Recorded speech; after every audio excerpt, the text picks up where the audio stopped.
savers. In this video, we are going through how to complete the bankruptcy process. You thought you were out of the woods. You've declared bankruptcy. There's some follow-up to do. So let's go through those steps so you don't miss a beat and you can get through bankruptcy as quickly as you possibly can. Now that you filed for bankruptcy, you should have your bankruptcy trustee's name. Write that down and keep it handy. Send a copy of your bankruptcy file, all your forms and documentation that you collected to your bankruptcy trustee. You should have every piece of documentation that you have. Also, watch your mail. Your bankruptcy trustee will probably send you something in the mail. Please watch out for something from your bankruptcy trustee. Do everything your trustee tells you to do if you want this to go well. Next up is a meeting of the creditors. This is detailed out in section 341 of the Bankruptcy Code. You'll sit down with your bankruptcy trustee and go through all of your paperwork. He or she is there to make sure you haven't left anything out. The trustee is there to make sure that all of your information is correct and that creditors are paid as much as they possibly can be. I'll let you in on something not everybody knows. Your creditors are also invited to this meeting. If you owe a lot of money to, say, Visa or MasterCard, they might send somebody as a representative to show up. It's important to know that you're also under oath in this meeting, so be open and honest about everything. If there are changes you need to make to your bankruptcy file, bring them up in this meeting. Your bankruptcy trustee, yes, is trying to make sure that your creditors are paid, but they're also trying to be fair to everyone in this case, you and your creditors. If there is some horrible undue hardship, they will negotiate and try to cut you a break.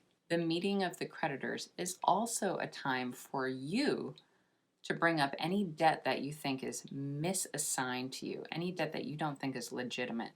So come prepared to argue your case. If anything on your credit report or any debt that you find tied to your name really truly isn't yours, bring evidence with you to show that it isn't your debt that you should be paying off.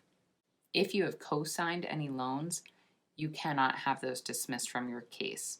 Co-signing a loan means that you have guaranteed the loan payment, so that won't be dismissed. Also, be aware of fraud here.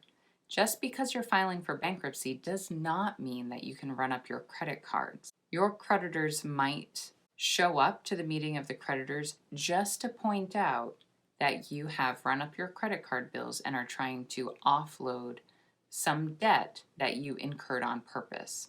That is fraud. That is 100% illegal.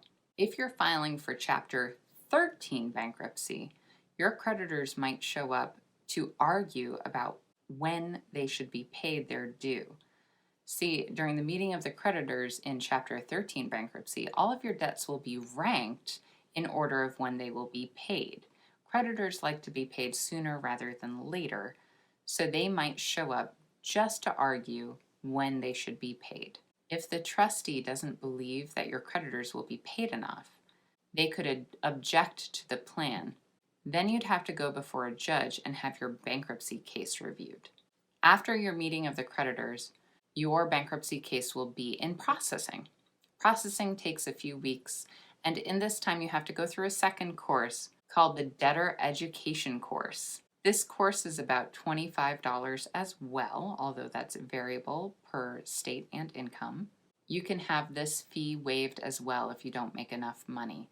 The course is about 2 hours long and is designed to help you stay out of bankruptcy. You're required to complete this course to finish the bankruptcy process. Now here's a big split between Chapter 7 and Chapter 13 bankruptcy. In Chapter 7 bankruptcy, after your trustee has sold your non-exempt assets, so sold all of your stuff that they can and paid your creditors, they forgive the balance of your debt and you're done. In Chapter 13 bankruptcy, you have to follow your 3 to 5 year payment plan and pay your creditors. If you miss a payment, then you'll have to either start over and do it all on your own or refile bankruptcy. They can also come after you hard if you miss a payment and start garnishing your wages. Once your debts are discharged or paid off, then you're off the hook. Remember, bankruptcy does not discharge IRS debt, back owed child support or alimony, or student loan debt. If you still have those debts, work as hard as you can to pay them off. I hope this was a helpful video for you. If so, please hit the subscribe button so you can get all the tips and processes as I get them out to you. If you're in need of financial coaching or a budget makeover service, please visit saverstreet.com so we can get you on the road, Saver Street, the road to financial freedom sooner rather than later.